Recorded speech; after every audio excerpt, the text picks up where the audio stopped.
Oh, we're live. Oh, dear, oh dear, oh dear. Sorry about this, folks. It's 4 past 9 p.m. and we've had a heck of a time trying to get on YouTube. We've had to do a full shutdown, quick shutdown, restart. But YouTube is just not letting us connect at all. So I'm very sorry for our tardiness, and for anybody who's joining me tonight on Science Fiction Friday here on the Science Fiction Station. Welcome. Thanks very much for joining me. Excuse me. It's quite stormy here tonight. I was wondering if that's why YouTube wasn't functioning or didn't seem to be functioning particularly well. But it's maybe just a time of high traffic or something like that. But I think we have Storm Malik coming in at the minute. Excuse me, and we're getting hit by, I suppose, 80-mile-an-hour winds tonight, all across the UK. So there we go. So welcome to the Science Fiction Station. As I said, folks, we're not quite started on time tonight, just because of technical issues, but we'll have a wee bit of a natter tonight, as usual, about all things science fiction. So if you're out there in YouTube land and want to say hello, say hi to us, and if you have any wee comments or anything like that, let me know. I suppose where I wanted to start tonight was, there's Brad. Good morning, Brad. How are you? Keeping well, sir? Thanks for joining us. Just sort of following on the conversation that we were having the other night, and I was just something to start with tonight. I was just genuinely surprised at how few people had heard of Alfred Bester. And just I've been talking a wee bit about these books, and hopefully we'll have my episode up this week by the end of the week on Tiger, The Star's My Destination, and I've just received my copy of The Demolished Man. And I was genuinely surprised at how little this incredible science fiction writer, how little he's known, really. And it's one of those things where if we, and you'll know me by now, I suppose, saying that I don't like top tens and these kind of lists and things. I have favorite things myself and so on, but consistently with these top 10 lists, you'll find Alfred Bester occupying 2 of those slots in the top 10 best science fiction books of all time, usually pretty consistently across different sort of people's interpretations. There's Joseph Smith, Jude Van, saying, well, hello, gentle people. Hello, Joseph. Thanks for joining us. So, I was a wee bit surprised at this, and it kind of got me thinking about things that are not on people's radar. And maybe it's a cultural thing, maybe it's a national thing, I suppose. Or maybe it's just that certain books aren't in print too much. But particularly, I mean, I picked up this book here for brand new for a £5, even though the price on the back of the book says £8.99. But this series of books here is the Science Fiction Masterworks. Well, there's a fantasy masterworks, and I imagine there's probably a horror one as well. But the list of books that they have, I suppose, I don't know how many they've got to.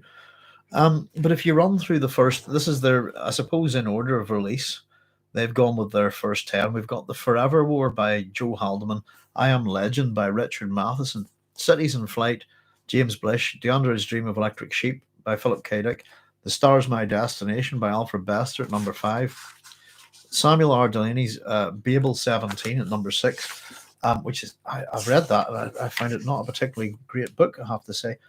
We've got Lord of Light by Roger Zelazny, which is a really good book. Let's see, at number 7 here. Fifth Head of Cerberus by Gene Wolfe, Gateway by Frederick Paul, The Rediscovery of Man by Cord Wainer Smith. That's your top 10.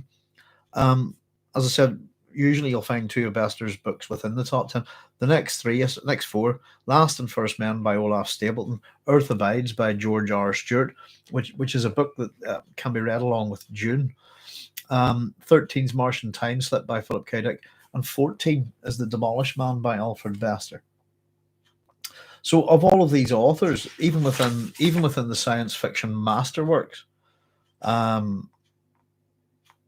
he's the only author there twice within the top 15. And I think that's really interesting, I suppose, just in terms of who we do see in this list. And I suppose it's not necessarily a top 10, but the list of books are all quite big. But you're not You're not encountering Arthur C. Clarke. You're not encountering Isaac Asimov. You're not encountering Frank Herbert, and you're not encountering Robert Heinlein. I suppose that from my point of view, that's pretty interesting. I'll just quickly read you what the other ones are up to 20. Stand on Zanzibar by John Brunner, The Dispossessed by Ursula Le Guin, which is a great book. The Drowned World by J.G. Ballard, that's a good one. The Sirens of Titan by Kurt Vonnegut, I have not read. Inferio by Jack Vance. And of course, at number 20 is A Scanner Darkly by Philip K. Dick. So within the top 20, I suppose if you think about it, there are only two authors who are mentioned more than once, and they're Philip K. Dick and our good friend Alfred Bester. And I think I was saying to you guys, just a wee bit surprised, but if you get a chance to read these books, Tiger, Tiger, the Stars, My Destination, you may find a bit of variation in the text because Bester plays with words quite a bit and how they actually appear. I think, on the text, maybe nothing new these days. But in terms of, I have to say I really like this book because it's got nice big writing in it. In terms of powerhouses of science fiction, you can argue this. We call this sometimes referred to as the Iliad of science fiction because it's just possibly one of the best revenge books. But The Demolished Man that we're going to be looking at soon on the back of Tiger, Tiger is a really, really interesting book.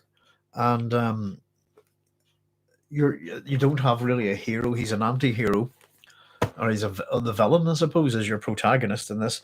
And arguably the cops are the bad guys. But what you have in The Demolished Man is a perfect murder novel, which I'd argue is a pretty hard thing to write, So it was just a wee bit about Mr. Bester. Excuse me. And the thing about Bester, I suppose, is the reason why he's probably not on a lot of people's radar is we only have really 7 novels from him, and they're not all science fiction, I'm pretty sure. Excuse me. We have basically a little publishing run from 1953 up until 1991 by Bester, but the 2 books in particular that stand out really well are The Demolished Man, which is 1953, and The Stars, My Destination from 56. And I've been kind of taking them in a backward order. I've gone with The Stars, My Destination first, and I think if you haven't read them, I would recommend this one first. But either of these two, in fact, I have a collection of his short stories, and again, they're really good, and I'd put them in a similar mode to Philip K. Dick's kind of fiction.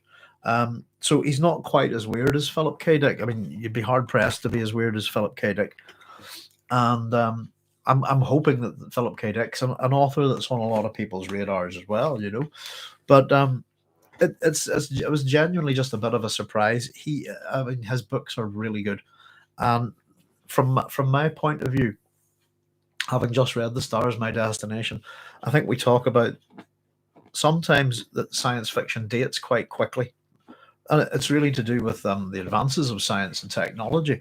And as much as there's stuff that we think, that's a bit kooky, in these books, they're kind of, I suppose, telepathy, telekinesis focused, I suppose, these kind of psi powers that John W. Campbell Jr. was so interested in. And as I said, these books are kind of a bit of an up yours to that idea, at the same time sort of presenting 2 very, very curious characters for the reader to lap up. So Gully Foyle, the arguably the hero of The Stars, My Destination, and Ben Reich, who I'd argue is almost an archetype within science fiction now for the kind of evil corporate boss. He's got so much money at his disposal. They're really interesting books, I have to say. The guy before Vonnegut in the list, is that the guy who wrote Catcher in the Rye, says Brad? Oh goodness, no, I wouldn't think so. Catcher in the Rye. I'm trying to remember his name. Let's have a wee look at it. I just thought it was a wee interesting thing to read. I just caught it at the back of the book. It was the guy before Vonnegut. Let's see, where's Vonnegut? There he was. Oh no, the Drowned World. That was J.G. Ballard. Probably not doing my morning thing. I was slightly distracted. Not at all. Don't worry about that, Brad. I'm a complete mess in the morning. I have a bizarre sleep disorder, so I'm seldom awake in the morning, to be honest with you. But I if I was making coffee in the morning, I'd just pour the kettle over my hand, that kind of thing. I'm just not with it, if you know what I mean. Saying that, Catcher in the Rye, I can't remember the J.D. Salinger, isn't it? There we go. I don't need to. There we go. My old memory. I keep complaining about it, and it's just fine. J.D. Salinger, The Catcher in the Rye. Yeah. I think that's one of those books I had a nosy at last year, actually, to help a student out, I suppose. Doing I suppose the syllabus for English literature books, or literature books, really changes quite a bit over here. And the one thing I'll tell you about it, Brad, is that there's not a single book that's positive or happy on it at all. They're all tragedies or death, doom, and destruction. The happiest books on the science, on the English literature syllabus in Northern Ireland are Frankenstein and Dracula, and they're the most positive, upbeat books. I mean, which is interesting. But there you go. So no, J.G. Ballard. In fact, I'll tell you what. If very quickly, hold on one wee second. I think I have them here. Have we got Mr. Ballard? JG. Oh, I shouldn't do that right here. There we go. No, I think I'm moving. Sorry, I shouldn't do that. Really, that's rude of me to run off like that and look for books. Let me just see. I've just had to move an awful lot of books about. But J.G. Ballard's book, the Drowned World, was the book that was mentioned there, and it's a really good book. He has a little cluster of books around that time, and they're environmental science fiction. Again, and I'm just scanning to see if I can find them here. I can keep talking a wee second. Hang on, they might be over here. I had them about for a wee while. Let's see, I have an awful lot of. There's Earth of Ides.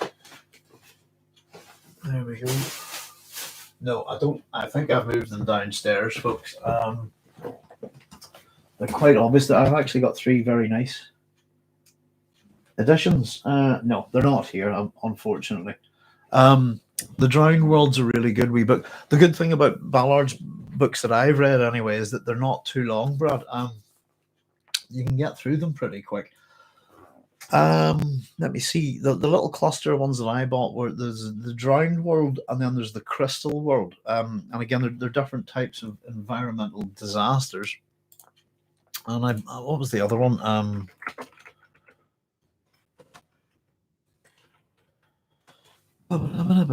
So the Drowned World was 62. Pardon me. Let's just see. And I really enjoyed it. I have to say. I think the Crystal World, I really enjoyed it as well. I thought they were very similar. Let me see if I'm just getting the dates. The Drowned World is 1962, the Burning World 1964, and the Crystal World is 1966. So now there's another one. Let me see if I can see it there. Is that the 3? The Atrocity Crash, Concrete Iron High Rise. No, I have another Ballard book, but I'm not seeing it there. Maybe it's maybe the Burning World as well, though I haven't read it. So of the 3 that I bought, one was the Crystal World, one was the Drowned World, and I can't remember the other one, but I'm not seeing it actually there as a book. But they're very good in terms of environmental science fiction coming out of the 60s. And we talked a wee bit about this kind of stuff with Frank Herbert's Dune, that they're very much. There's I suppose books that fall into environmentalism and ecology, but a lot of them are arguably what you would call, I suppose, environmental disaster books, really, I think I've mentioned that they kind of follow on in the mode of the Thames Valley disaster novels. Um, Brad says, I was in the bottom class due to my poor writing. We had to read Macbeth, Of Mice and Men, and The Old Man and the Sea. Basically, it doesn't matter what you do, life. That's the bottom class at school too, Brad. Well, there you go. Hello, Holly. You all right? Get your walk? There's the doggies back in. Oh, goodness gracious. I think my problem was I was reading stuff. I was just into reading my own thing at school. But I did. I had three different. My last school, I went to six different schools, arguably seven. Excuse me. And so constantly moving, constantly swapping schools, and not really setting any roots down. Um, But I kind of did enjoy English, I suppose. But my last school, of all the schools that I went to, my last school was a good one, I suppose. Thank goodness. But I was kind of very much defensive, I suppose. I'm really not in the mood for anybody's nonsense anymore. I think I've learned that from my previous school. That you don't take shit from your teachers ever again, or fellow pupils, that kind of thing. But I do like Macbeth, and Of Mice and Men's pretty good. It's an excellent novella, to be honest with you. It's incredibly well written, and it's a very, very depressing book, I think. And it falls into that category of really depressing book. With it's often taught with To Kill a Mockingbird, I suppose, and arguably Steinbeck's Your Chronicler of the Dust Bowl. Which is I suppose, for anybody who's not aware of the Dust Bowl from outside of America, a period also known as the Dirty 30s. And they're very important books, actually, and you can create a little link between these things in June due to, I suppose, environmental disasters. And the Dust Bowl is primarily caused by technology and overproduction. So the technology is the combine harvester. The real problem is the massive overproduction of wheat, because this technology allows you to do so. So it ends up stripping off, I suppose, very little crop rotation, this kind of thing, and ends up stripping off large areas of barrier grasses, what we call barrier grasses, and this causes the Dust Bowl in the 30s, which is just there's nothing really to bind the soil to the ground, and there's if you look at this on I suppose YouTube, there's still footage. There's actual film footage from the Dust Bowl, and it looks terrifying. It looks very apocalyptic. You see whole towns just getting covered in dust. And Love Mice and let me see. It would be neat if education would adjust to fit more specific interests as the approach to education. It'd be a very good idea, actually, Joseph. If we can educate ourselves the way we wish to, or the way we desire, I think we'd all be a lot better human beings, to be honest. But it's good to learn things outside of your skill set. But from my point of view, how I teach is that and I only teach one-to-one students, but every pupil is different. Everyone learns a different way, and you have to figure out how to interact with a pupil, I think. Mice and Men's a great story. It's very the real problem, I suppose, is if you run with the story, and of course, goodness, some teachers over here kind of teach it incorrectly. They talk about George and Lenny as if they're bums, as if they're tramps. This kind of thing. They're itinerant workers. Just because it's this idea, I suppose, of carrying a bundle stuff, isn't it? It's an idea, I suppose, it's perpetuated outside of American cartoons and things like that, and film, that if you carry a bundle stuff, you must be a tramp, which is not the case. And of course, so these people move around and work like this because of the Dust Bowl, if you like. Where whole farmlands can get obliterated, particularly it's kind of a large area of America, and it happens more than once, but it's pretty much a decade of this. And so the action that you see in Of Mice and Men is, you're looking at a kind of a society in response to that. And of course, Of Mice and Men, you're kind of looking at two people sort of working and living during it, and they're both very sad. They're both very depressing books, I think, because their endings, should make you ask an awful lot of questions, you know. But the real yeah, Mice and Men's are lovely. They're two great characters, George and Lenny, aren't they? And we've seen them reappear many times. You'll find them in comic book form and cartoon form, you know, Bugs Bunny and so on. No, look at the little rabbit. I will hug him and squeeze him, and I will call him George. You know, that's Lenny, basically, isn't it? I've always liked those cartoons too. Jello Biafra, ex-Dead Kennedys, does a song with Mojo Nixon called Burgers of Wrath. It's all about what they call the Rust Bowl, where Americans' production is in decline, e.g. Chicago. Is that to do with the whole Motor City thing, isn't it? Car trades, I think. Jello Biafra, the ex-Dead Kennedys. Didn't he become a politician or something, I thought? I used to be very surprised by the Dead Kennedys, Brad. You take a kind of... I used to talk about the difference between American punk and British punk, if you like. And I always just thought that the Dead Kennedys were incredibly articulate and very political. And I used to describe them as their music as kind of the Monsters meets surf music or something like that. It meets punk. I don't know. If you know what I mean, that kind of, you know, that kind of... I suppose that kind of, I don't know what kind of sound it would be. I'd call it a Dan Electro kind of baritone guitar or something like that. Kind of, you know, that surf guitar sound that seems to be in their music. You know, the song I would argue like that is it Soup is Good Food is a real good example of that. Yeah. So if you think about June, by the way, I suppose, you know, the combine harvest or overproduction of wheat, you know, particularly when we get to Arachis harvesters, etc. It's a thing I think that would be very much in Frank Herbert's mind. I would imagine that it would be prevailing. I suppose he'd be quite young when the Dust Bowl's going on. He'd be only about 10 or so when it starts. But it's certainly a thing that affects a lot of Americans, I think. A Dick Dale guitar. I'm trying. Yeah, what is that? I don't know what you call the sound.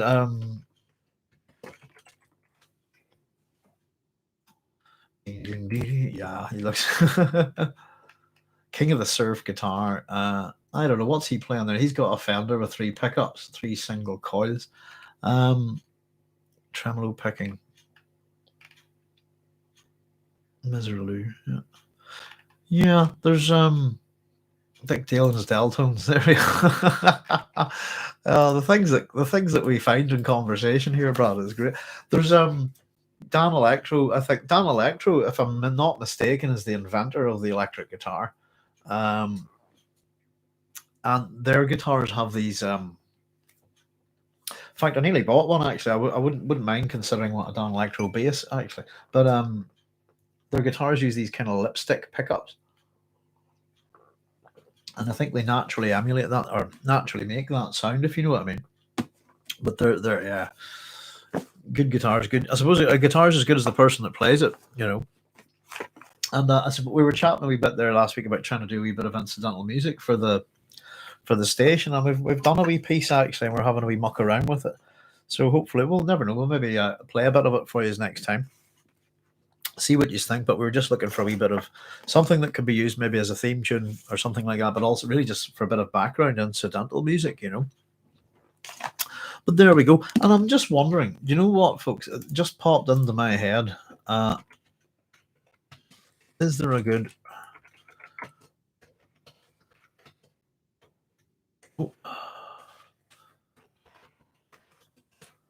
Is there a good biography of Alfred Bester?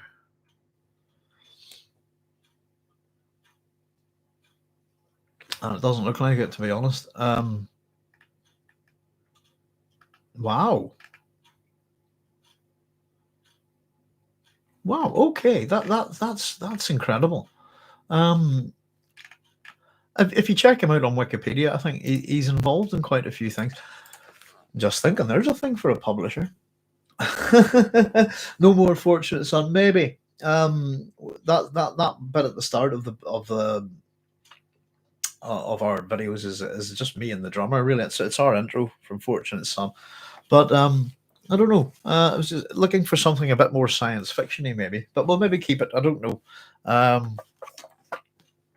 It's a good. I quite like it actually, but something a bit different maybe to have on the background. I don't know. But I like music as much as I suppose my science fiction, my music, my classical world, all of these kind of things. They all kind of interrelate, I suppose. There was another one I was just wondering really about. Is there a Alfred Bester biography? And there's not. I'm not super fan on biographies. But I was just saying to you now. There's another book that's come out recently, which I think is called I'm Alive and You're Dead, which is I think a biographical work of Philip K. Dick. But if anybody's looking for a really good one, this is an excellent book, The Divine Invasions: Life of Philip K. Dick, and it's by Lawrence Sutin. So if you're interested in Philip K. Dick, this is a great book. It's very insightful. There's a few things about him, and they're not all good. It's got some rather good photographs, but it's a very insightful book, not to be confused, folks, with The Divine Invasion, which is a Philip K. Dick novel. And as I said, it just got me thinking about Philip K. Dick, Alfred Bester. They're around the same period, 50s onwards. And it's not that they're similar writers, but their ideas are kind of similar in some ways. And I don't think that, I think it's maybe a bit of a misnomer to say that they're similar in any way, but their books would work. If you really enjoyed the books of Philip K. Dick, you would really, really enjoy the books of Alfred Bester. And yeah, as I said, there's a couple of his that I haven't read that are non-science fiction, but there's particularly, I think there's within Philip K. Dick's, this book's fantastic for insight into things like the pink light incident and stuff. Where he started, he believed he got sort of hit in the, like God was beaming a pink beam of light into him, and he was going to create this exegesis and so on and so forth.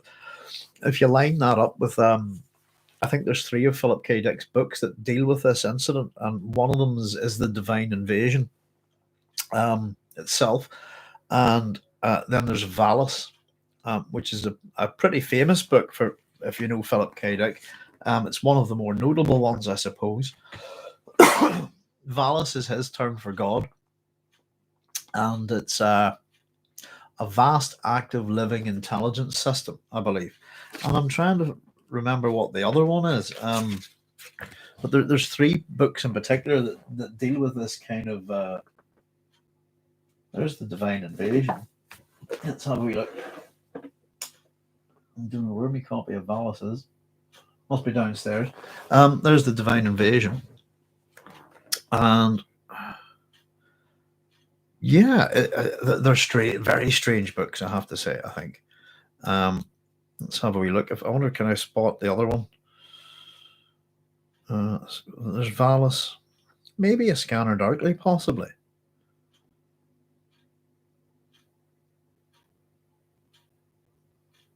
I was just looking at some of his titles There's some great titles within Philip K. Dick stories. I must check my wee list to see if I have them all, but I'm pretty sure I do. But yeah, it's very much Valis, A Scanner Dark. It could be A Scanner Darkly. I think it's got a lot of personal stuff in it. Particularly that Scanner Darkly ends with kind of a, how would you put it? It's like a letter to a list of all the people that he's kind of lost through drug abuse or to death or psychosis, this kind of thing. Like a Boltzmann brain. Can you elaborate a bit, Brad? There. Oh, I suppose that is this the beam of light thing. The pink. I don't know. It's been a wee while since I've read a lot of this stuff. I used to tear through Philip K. Dick, and I read, I suppose, the bulk of the known ones. Within the last few years, my wife was getting me all the different. Just what do you want for Christmas? And I would just say some secondhand Philip K. Dick books, to the point where I ended up having them all and pretty much reading them. And as I said, the only Philip K. Dick book I haven't read that's science fiction. I actually started it and put it down, is The Clans of the Alfie and Moon. which seemed to be quite a cookie one. I thought I'm going to enjoy this, and I'm looking forward to reading it, I suppose. And ultimately, I'm going to get there because I'm going to have to do some videos on Philip K. Dick, actually. So as much, I'm going to definitely do one on Ubik, which is arguably one of my favorite books. And I would argue, yeah, it's either Ubik or Galactic Pot Healer for me. I think with Philip K. Dick, in terms of that would be a particular favorite, you know. But yeah, like a Holtzman brain. I like that. He's a strange guy, Philip K. Dick. He really is. And as much as his stories can be strange, he's one of those authors that if you know a good bit about him, and there's plenty to learn about him, then a lot of it kind of makes sense, if you see what I mean. And it seems it tends to make it less weird and actually more human, I think. And I was just having a wee look through this book here, folks, just before we came on.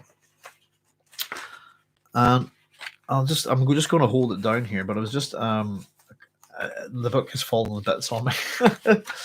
There we go, and there's the cover. I was going to have a wee chat about this wee book. I've talked about it before. It's the complete book of science fiction and fantasy lists by Maxim Jakubowski and Malcolm Edwards. It's been around for quite a while, and it's a rather fun science fiction book. Little lists of stuff, I suppose. And if you enjoy your science fiction, like picking up odd wee books like this about science fiction, it's not exactly a tough read. It has some really interesting comments in it, and I suppose it's a product of its time. This one was first published in '83, and it has all sorts of things, like. And if you're actually doing some sort of research, it's a very good way of it's a good book to use, actually, because if I wanted to say, give me 10 books about science fiction messiahs, it has a list of, here's 10 books about science fiction messiahs, this kind of thing. The one I'm looking at here, it's 7 science fiction stories that take place in the mind. We've got 2 Philip K. Dicks amongst it. 15 science fiction novels featuring mutants, this kind of thing. And they're not all serious either.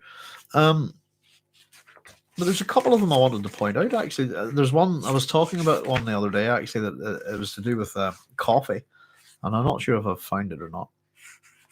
But very quickly, let's see.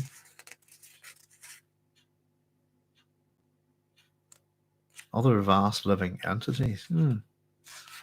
It's an interesting term that they've used that term. So, yeah, there's all sorts of wee things in here. There's 10 science fiction private eyes, this kind of thing.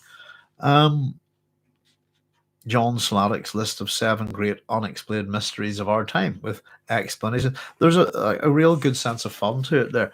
5 stories about crucifixion, this kind of thing. 10 alternative words for Hitler. This and it's a rather good wee book, I have to say. Here's 25 interesting alien worlds, 15 useful pieces of alien vocabulary, which little things like that can be quite fun. I think that's a lot to do with Brian Aldiss. So it looks like different authors have contributed to this book. And it is just a wee bit of fun, if you see what I mean. I think I was chatting about submarine books, for example. I've got 13 science fiction novels set under the sea here. We've got Frank Herbert's Under Pressure, Jules Verne's 20,000 Leagues Under the Sea, Kenneth Bulmer's The City Under the Sea, Arthur C. Clarke, The Deep Brains, this kind of thing. But yeah, there's a couple of wee notes, I think. I'm trying to just have a wee look.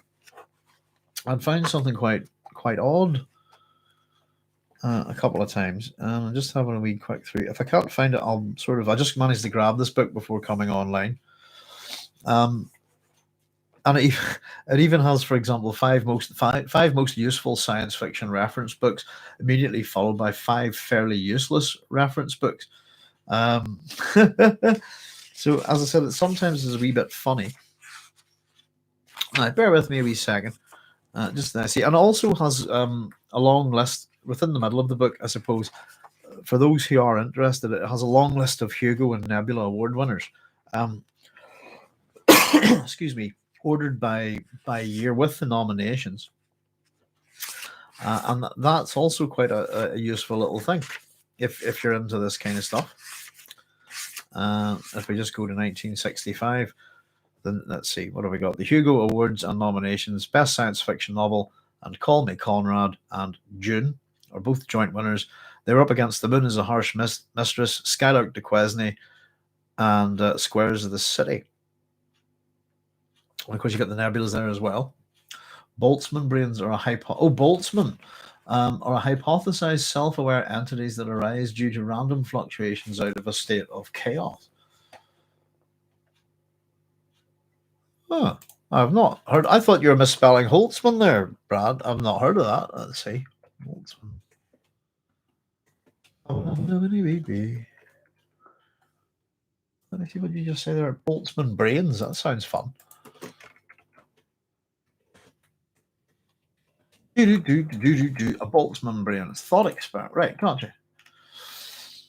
More likely for a single brain to spontaneously and briefly form in a void, complete with a memory of having existed in our universe, than it is for the universe to have come about as the result of a random fluctuation in a universe in thermal equilibrium. Boltzmann brain is a fully formed brain, complete with memories of full human life in our universe that arises due to extremely rare random fluctuations at a state of thermodynamic equilibrium. Theoretically, over an extremely large but not infinite amount of time, by sheer chance, atoms in a void could spontaneously come together in such a way as to assemble a functioning human brain. Like any brain in such circumstances, the hostile vacuum of space with no blood supply or body, it would almost immediately stop functioning and begin to deteriorate. Named for Austrian physicist Ludwig Boltzmann. Published the theory that tried to account for the fact that humans find themselves in a universe that is not as chaotic as the budding field of thermodynamics seemed to predict. Oh, I don't know. Gained new relevance around 2002 when some cosmologists started to become concerned that in many theories about the universe, human brains in the current universe appear to be vastly less likely than Boltzmann brains will be in the future. This leads to the conclusion that statistically humans are likely to be Boltzmann brains. Such a reductio ad absurdum argument is sometimes used to argue against certain theories of the universe. Thanks for that, bro. That's quite interesting. Yeah. I suppose it kind of comes in line with things like, I suppose, an infinite number of monkeys creating the works of Shakespeare, this kind of thing, I suppose. Do you like wee thought experiments? I have to say. Let me just see if I can find the wee thing that I was looking for. And I suppose just interesting. As I said, the book has got a sense of humor about it. And if you know much about Isaac Asimov, for example, this book has a list of the 10 books I most enjoyed writing by Isaac Asimov.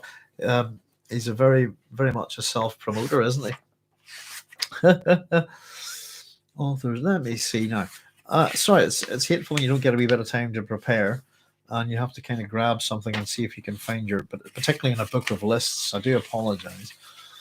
Let me see if I can get this. It's just some things that make you go, ooh, that's interesting. The ubiquitous Isaac Asimov, goodness. Oh. Yeah, and I said they're just flicking through it. It's an interesting wee book. There's 5 famous authors who started their careers in science fiction magazines, and we have Tennessee Williams, Howard Fast, John D. MacDonald, John Jakes, and Stephen King. Stephen King's first published story is The Glass Door in Startling Mysteries Stories, autumn 1967. A very obscure, low-budget magazine. There we go. Long interrupted careers. Yeah, 8 long interrupted careers. People who wrote science fiction went away and came back many, many years. Alfred Bester's there, 9 years between publications. And Bob Shaw's there as well, 9 years. I was going to have a wee chat about Bob Shaw, actually, at some point. Yeah.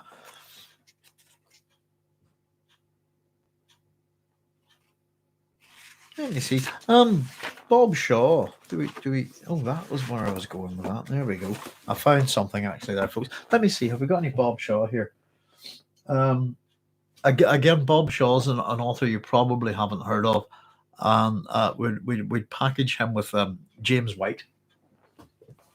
Bear with me a wee second to see. Now, Bob Shaw and James White, where would you be if they're here? Got that many books and not enough shelves or space to put them on. Yeah, bear with me one wee second, folks. See if I can find Mr. Bob Shaw. And their books should stick out a little bit if they're here. If they're not, they're downstairs. Oh, there we go. That's something I was going to talk about. Always, everything's pile upon pile. That's not Bob Shaw there, but something else we're after. Let's just lift it out.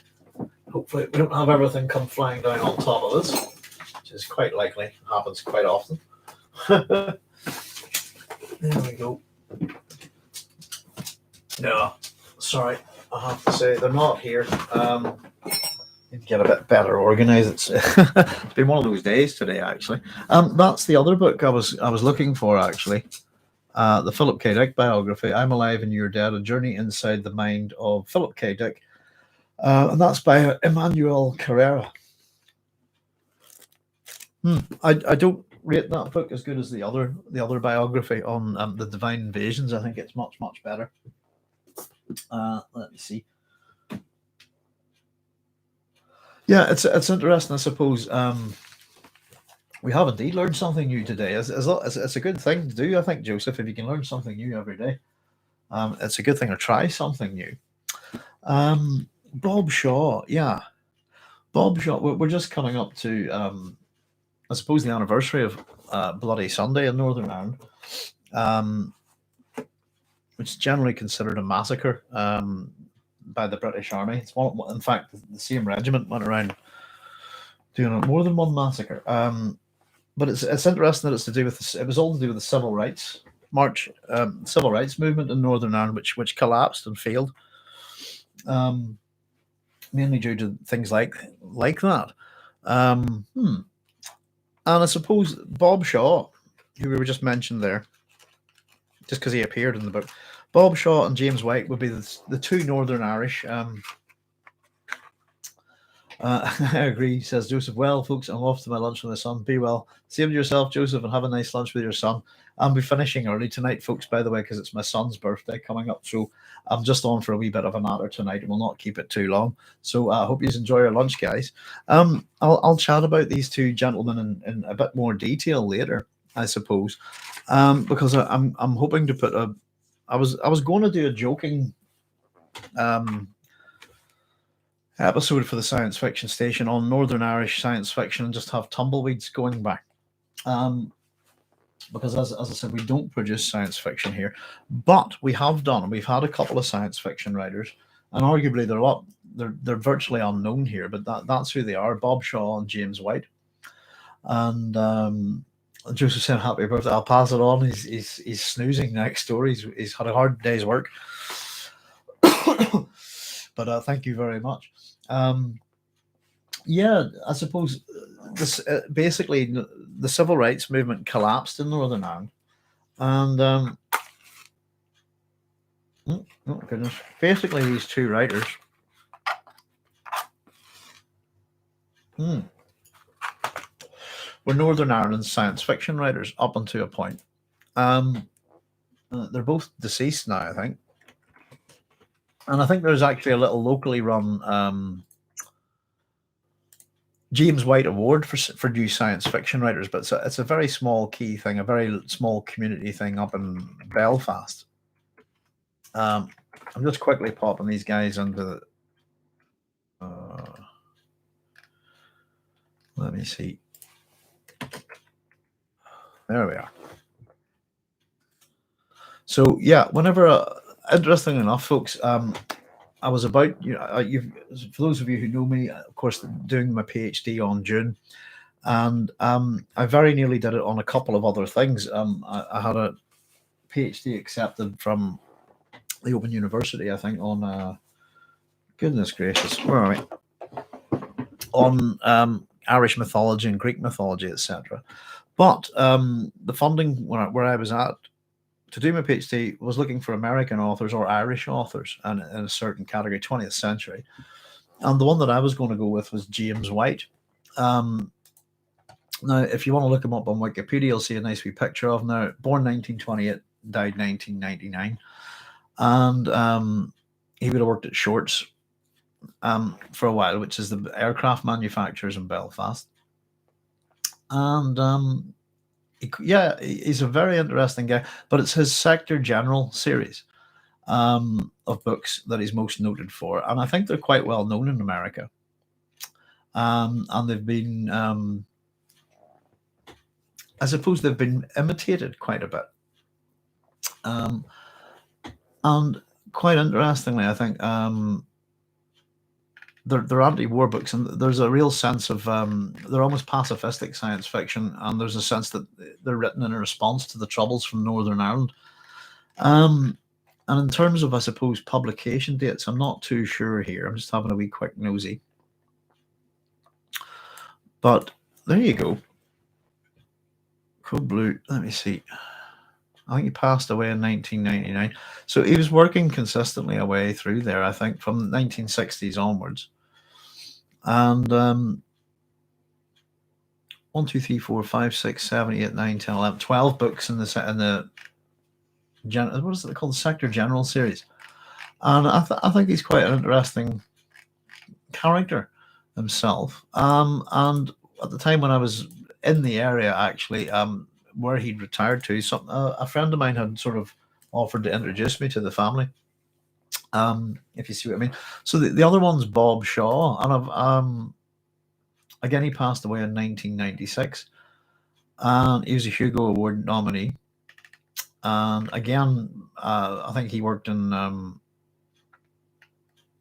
Did he work in Harland and Wolff? I think in Shorts or something like that. So both of these men come from the kind of the shipbuilding or the aircraft manufacturing industries in Belfast.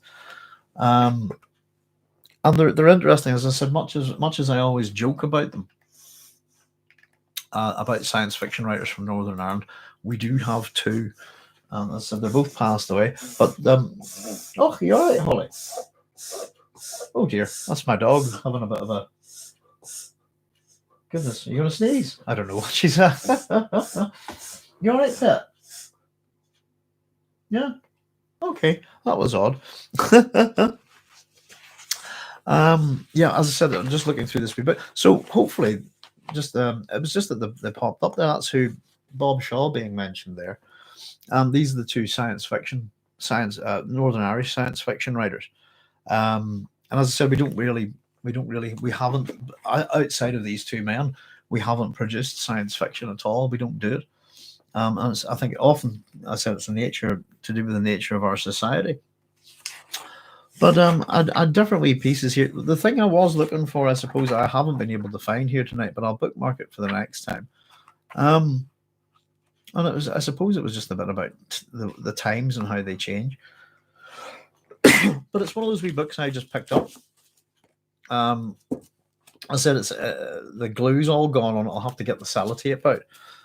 Highly recommend it. So just the few wee things that we were picking through tonight. Just to sort of come. We're trying to sort of expand into a few other wee things as well. But one other wee thing, just for those who, goodness, what's happened this? For those who are into we chat a fair bit about 2000 AD and its influence on science fiction and, well, arguably fantasy and horror as well. And I got this a wee while back and I really enjoyed it. And it's called Future Shock: The Story of 2000 AD. And that's available on DVD. As you can see, all the various characters, and it's really interesting. It's got some extras, including 2000 AD Origins electronic comic as well. So if anybody who's interested in the whole 2000 AD, Judge Dredd, all of that stuff, and I think I talked about how the Americans used to come and pinch their writers and artists, etc. Sort of periodically when I was a kid. It was just to be something that was of great annoyance to me, because suddenly you like these people writing, you like them, they're artists, and often there's certain teams of artists and writers within 2080, and then every 7 years, America would turn up and basically offer them carte blanche from the hotel across the road. Come and work for us. You're paid peanuts here, and you guys are so talented. This kind of thing. And so they did, and we have these great exoduses of 2000 AD writers and artists across the water to America. And I suppose from my point of view, what it did was that for a wee while then you get these new artists coming in. They're not always that good, some new writers, but they have to find their feet. And I think it's one of the reasons actually that 2000 AD kind of refreshed a fair bit over the years, and was able to stay fresh. And I think if you're happy where you work, you'll stay there sometimes. But literally, I think it's quite insightful the way they if they handed over, if they wanted their paycheck, basically they had to sign away the rights to the work, um, which is pretty sad, I think. Um, hmm. But there you go. But 2000 AD was always very cheap when I was a kid, and it's one of those things. So there we are. So folks, just popping on a wee bit to have a wee bit of a natter tonight, and we'll get back with the book club on Sunday, and I think it's going reasonably well. Goodness, it's taken a bit out of me, I suppose. We're doing about 8 hours of 8 hours of work per chapter, and they're not that big, but we're just trying to annotate and find as much as we can in terms of pulling the book apart and poking at it a bit, I suppose. And I'm kind of enjoying it. I'm starting to have a wee bit. I've been away from Frank Herbert for a while, and I said arguably that they say if you do a PhD on something, you'll be sick to death of it by the time you're done. And it's one of those things that's not the case for myself. I still do enjoy it. It's just I always want to try to get on to newer things, I suppose. So that was just a few wee bits and pieces that I had sitting about tonight, and just trying to have a wee think about all sorts. We're going to try and get a wee bit more structure to the show, I suppose, as well. But it's just kind of to keep checking in with our regular viewers and tell them what we're up to and have a wee chat about science fiction, etc., etc. One other thing, I suppose, just before I went, I don't know if anybody was watching this week, but we've mentioned how wonderful the technology is, that it actually allows me to do something like this and allows you guys to join in and chat and interact with me, and how much the technology is changing these days. But I was watching something that I found quite fascinating, and I caught it on YouTube, and I was just thinking, wow, the world is so different. I was able to watch the ongoing run of telemetry, if you like, and data from the James Webb Telescope this week, as it was adjusted, as it got its what would it be? As it had its course changed, to pardon me, to line it up with its orbit. Or it's going to have an orbit around a Lagrangian point, L2 Lagrange point, and to actually watch all that with all the various telemetry and etc. this week, and to see that it had arrived, I think was great. And just go, wow, that's pretty interesting. Just watching the data come in. A number of channels were running it on YouTube. Have you seen Judgment on Gotham? Dredd versus Batman. Simon Bisley did the art for it. One of the 3 Judge Dredd versus Batman graphic novels. Yeah, I've got Die Laughing around here somewhere. I've read Judgment on Gotham a long time ago, and it's part of I suppose another storyline within Judge Dredd. It's really good, I have to say. And let me see. That's a Simon Bisley there. I don't know if you can. All right. That's from Nemesis book 4, and that's Mongrel from the ABC Warriors chasing Macquick when he's got 2 legs, like a little comic, one of his little comic ones. I think it's one of his on my leg is a kind of tattoo. I think it's from Sloan, of I suppose the Earth Goddess, if you like, whatever you want to call her. But yeah, I really enjoyed it, and I used to point out that in terms of superhero chops, etc., if you could argue that sort of, with Judge Dredd kicked the shit out of Batman, didn't he? I quite enjoyed that. I certainly would have had no respect for the writers if Batman could hold his own against Judge Dredd, I have to say. And as I seem to remember, it's a bit of a fight, and then Dredd goes, "Yeah, that'll do." I mean, he's just been keeping him occupied, isn't it? It's to try and prevent something bad happening to Batman because he sees him fighting in this future battle. One of those kind of things, isn't it? Yeah, lots of wee cross. It's rare that you see a Judge Dredd crossover, to be honest.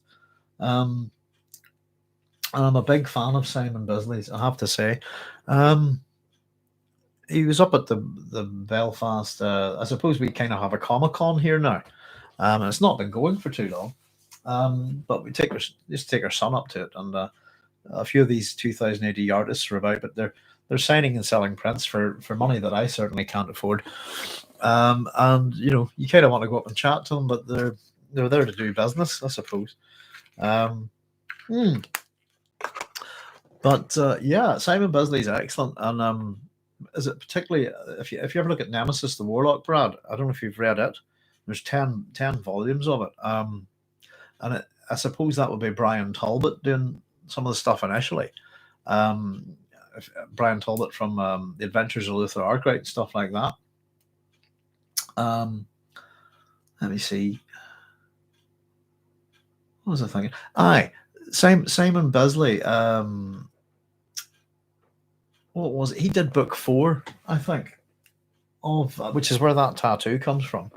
Of the ABC Warriors, and particularly his black and white work, was fantastic, and it influenced me a fair bit, I have to say. And I'm quite surprised. I would probably have a few more tattoos if I'd had a bit of money over the years. But I was going to arguably get an ABC Warrior tattoo, because I'm a big fan of them, as you can probably tell. Excuse me for striking matches. Because I've lost all. I haven't got a single working lighter around here. Yeah, so I think I have a couple of 2000 AD tattoos, but there's my wee bio chip, which I designed for myself and stuff, and we have a couple of things, nothing too much. I've got a Strontium dog badge somewhere up at the top of my shoulder, but yep, Death in an Orphanage. Sam Bisley did the art for one of the 3D judge.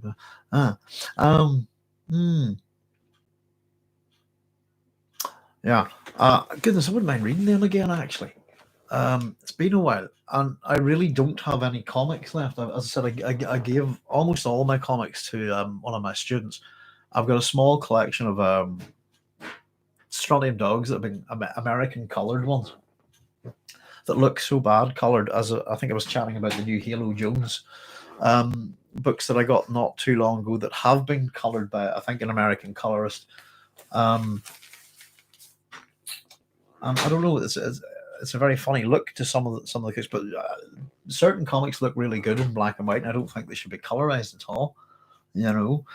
But there we go. But I'll have to have a wee natter about some of the comics and try and get a wee bit of structure to this. But as I said, folks, I'm going to pop off now. We're just coming up to an hour, and I do apologize. YouTube just wouldn't let us on tonight at all for some reason. We had to just come out and just was keeping us in just permanent loop. So we just thought we'd only a wee short one tonight, folks, because we're just popping on for a bit of banter. And just to sort of let you know, we'll be on again with the book club on Sunday at 9 o'clock, where we're heading on with chapter 5 of June. And as I said, hopefully we'll have a couple of videos for you for next week. But in the meantime, as I said, it's my son's birthday. So we're just popping in tonight to say a wee bit of hello. And I'll say, Matthew, if you're checking this out, son, happy birthday. Many happy returns, and I hope you have a great day, son. And in the meantime, I'll say all the best to everybody else. Sorry for the shortcut tonight, and we'll see you all on Sunday at 9 o'clock. In the meantime, have a great day and look after yourselves no matter where you are. All the very best, folks, and thank you very much. Bye-bye. And we're away.